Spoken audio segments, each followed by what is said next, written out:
Marathi news. उठा चला महाराष्ट्र घडवूया.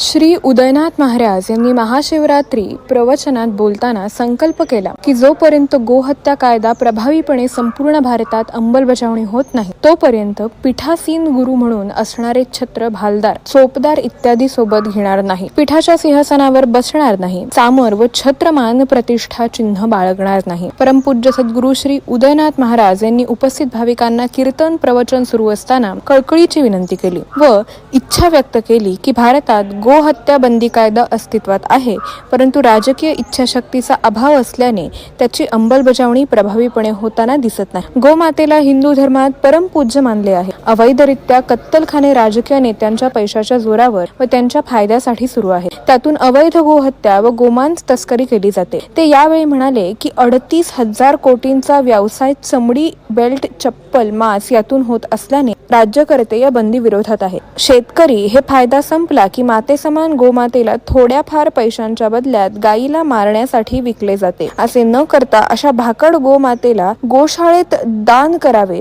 यातून गायीचा जीव वाचेल व विनाकारण सांभाळण्याची जबाबदारी संपेल. गोशाळा या विना मोबदला अशा गोमातेचे संगोपन, पालन पोषण करतात. त्यांनी सर्व भाविकांना विनंती केली की अशा शेतकऱ्यांना सांगा हे पाप करू नका.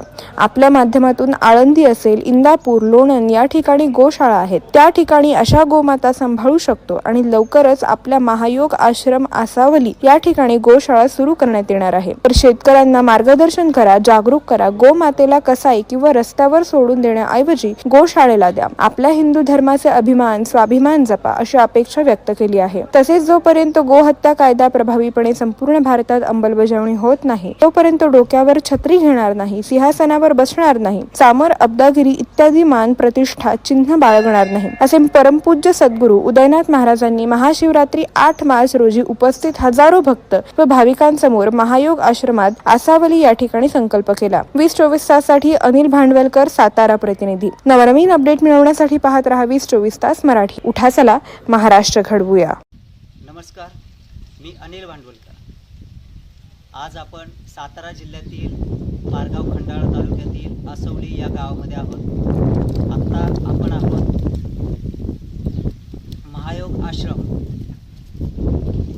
त्याचे प्रमुख मुख्य मठाधिपती उदयनाथजी महाराज यांच्यासोबत काल महाशिवरात्रीच्या निमित्तानं महाराजांनी हजारो भाविकांच्या उपस्थितीमध्ये असा संकल्प केलेला आहे की संपूर्ण भारतामध्ये गो हत्याबंदी जोपर्यंत होत नाही तोपर्यंत छत्र, आसन आणि चमार याचा मी त्याग करीत आहे.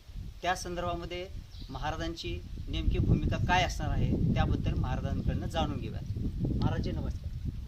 गुरु सर, मी उदयनाथ महाराज, महायोग आश्रम आसवली श्री क्षेत्र मुक्तीपीठाचा प्रमुख पीठाधिपती.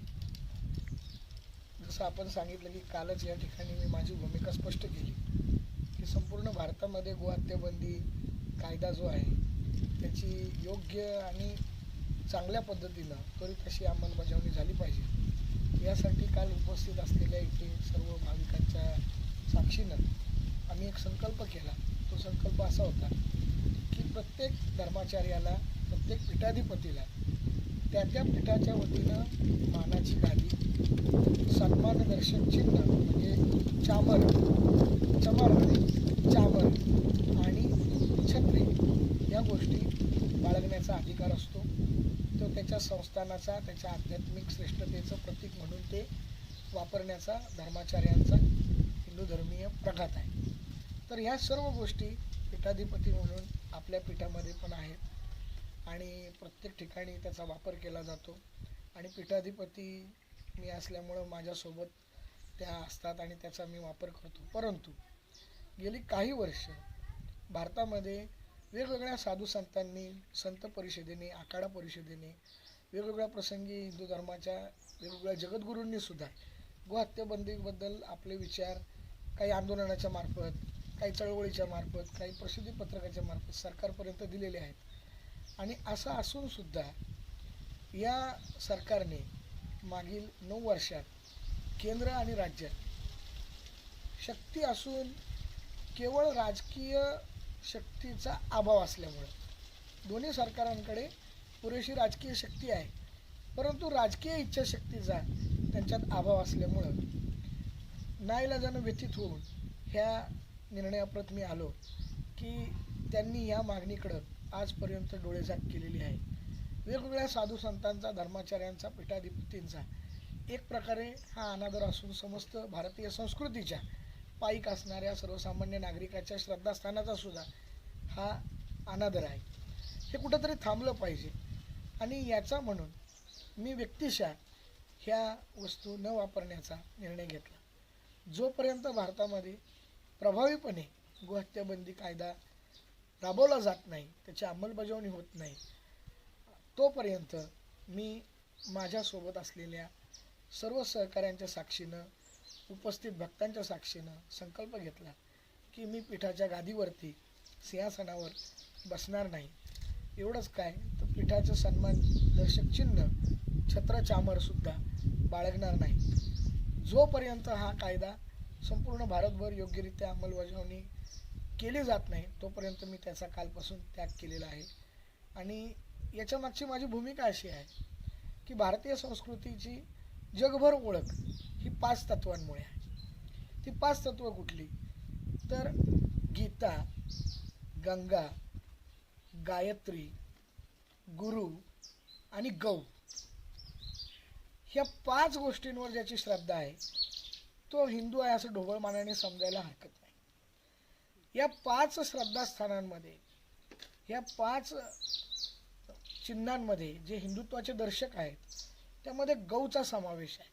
असं असताना सुद्धा स्वातंत्र्यानंतर 70 वर्षापेक्षा जास्त कालावधी होऊन सुद्धा, अगदी संविधानिक मार्गाने आंदोलनं करून सुद्धा गौ हत्याबंदी याला आपण अंकुश घालू शकत नाही. बऱ्याचशा साधू संतांच्या, मठाधिपतींच्या 2-2, 3-3 पिढ्या या आंदोलनामध्ये खर्च झालेल्या आहेत. आपल्याला माहीत असेल की करपात्री महाराजांनी, धर्मसम्राट करपात्री महाराजांनी सुद्धा या विषयावर देशभर मोठं आंदोलन केलं होतं. आणि एवढं सगळं होऊन सुद्धा अजूनसुद्धा हिंदू समाजाची ही छोटीशी मागणी मान्य होत नाही किंवा सरकार त्यावर गांभीर्यपूर्वक विचार करत नाही. आणि हे सरकार हिंदू बहुल आहे, हिंदू बहुल मतांच्या आधारेच प्रत्येक वेळी निवडून येतं. पक्ष कुठलाही असला तरी त्याला सत्तेत बसवण्यामागे हिंदू मतांचाच भार असतो. आणि अशा असून सुद्धा हिंदूंची ही छोटीशी मागणी गेल्या 70 वर्षात सरकारला राजकीय इच्छाशक्तीच्या अभावामुळे व्यक्त करता आली नाही किंवा पार पाडता आली नाही. तर यामागे कारण काय? दिवसेंदिवस गो तस्करी, गोहत्या याचं प्रमाण वाढत चाललंय. आता नुसतं गोहत्या, गो तस्करी करून लोक थांबत नाहीत, तर 2 समाजामध्ये तेढ लावण्यासाठी सुद्धा त्याचा वापर केला जातो. एखाद्या ठिकाणी, पवित्र अशा ठिकाणी एखादं गोमांसाचा तुकडा टाकून द्यायचा, गोहत्या अवैधपणे करायची, म्हणजे त्या प्रसंगामध्ये त्या ठिकाणी वातावरण संवेदनशील होतं. अन्य धर्मियांमध्ये, हिंदू धर्मियांमध्ये एक प्रकारची संतापाची भावना तयार होते आणि द्वेष वाढीस लागतो.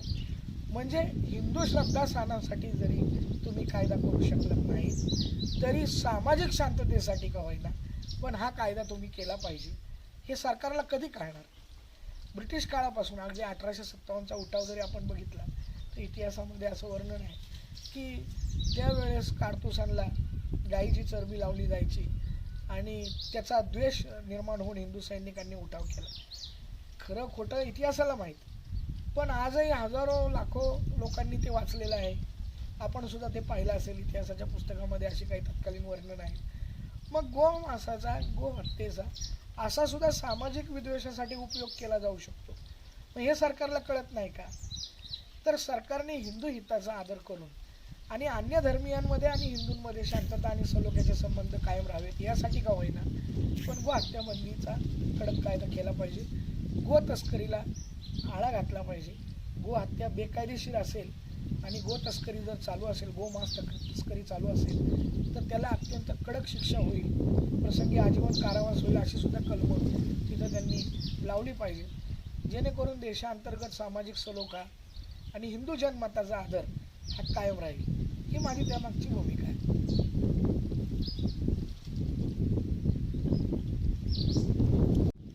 महाराजजी, आपण गो तस्कर, गो हत्याबंदी या संदर्भामध्ये आपण मत व्यक्त केलं त्याबद्दल धन्यवाद.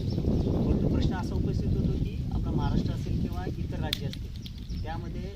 शेतकरी असतात त्यांच्याकडे ज्या भाकड गायी होतात त्या संदर्भामध्ये त्यांना ते पाळणं वगैरे वगैरे ते खूप खर्चिक असतं. तर त्या संदर्भात आपण काय सुचवाल, काय सांगाल? मला अपेक्षितच होतं की असं काहीतरी तुम्ही विचाराल म्हणून, पण काल जे काही मी माझी भूमिका मांडली उपस्थित असलेल्या सर्व समुदायावर, त्यात मी हा मुद्दासुद्धा मांडला होता की गायींना तुम्ही कुठल्या परिस्थितीमध्ये विकू नका. समाजामध्ये धर्मादाय आणि धार्मिक अशा अनेक संस्था आहेत की जे वृद्ध गायींना, भाकड गायींना संगोपनासाठी गोशाळेच्या माध्यमातून प्रयत्नरत असतात. आम्हीसुद्धा अनेक अशा संस्थांशी जोडलेलो आहे. आम्हीसुद्धा तेच कार्य करतो आणि लवकरच आपल्या या आश्रमामध्ये सुद्धा अशी एक व्यापक अशी गोशाळा आम्ही सुरू करणार आहोत. त्यावरही काल आमची भूमिका मी जाहीर केलेली आहे.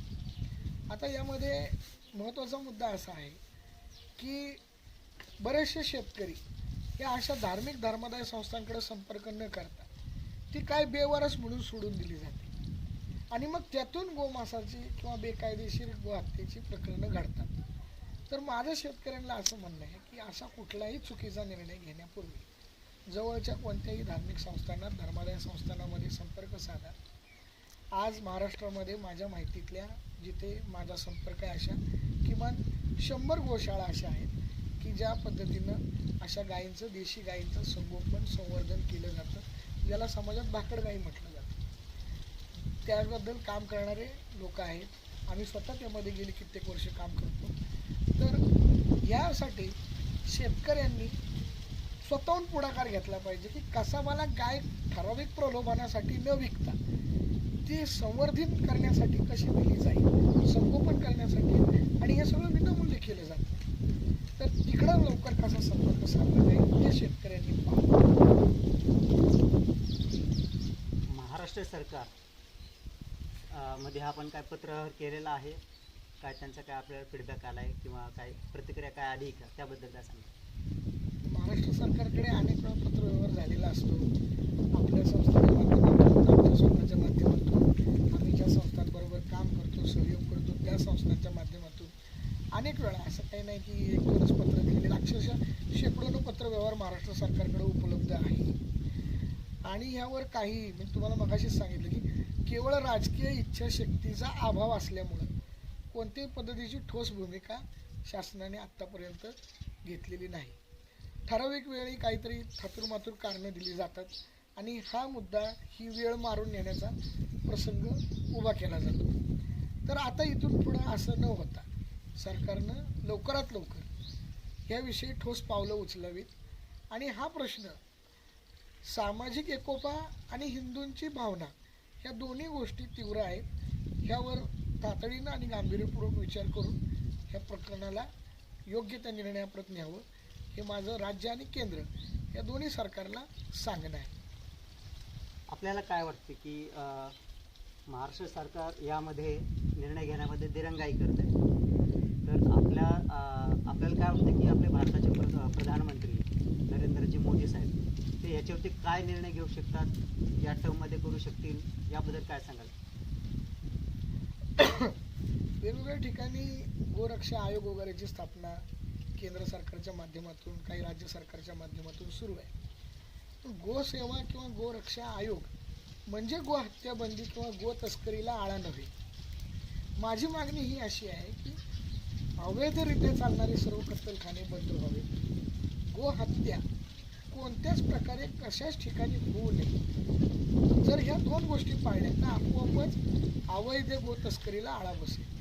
त्यातूनही जर एखाद्याने गुन्हेगारी स्वरूपाच्या एखाद्या व्यक्तीने किंवा समुदायाने जर असं कृत्य केलं तर त्यासाठी विशेष कायद्यात तरतूद करावी, जेणेकरून पुन्हा कोणी असं धाडस किंवा असं चुकीचं वर्तन करणार नाही. सरकार हे बहुमताचं आहे, केंद्रातलं असलं काय आणि राज्यातलं असलं काय, आणि भारतीय संविधानानुसार बहुमताचं सरकार हे आपापल्या सदनामध्ये अशा पद्धतीचे कायदे आणून त्यावरती लोकप्रतिनिधींची चर्चा घडवू शकतं आणि लोकप्रतिनिधींचं जर मन वळवण्यात सरकार यशस्वी झालं तर असा कायदा किंवा आधीच अस्तित्वात असलेला कायदा आणखीन प्रभावीपणाने राबवता येतो.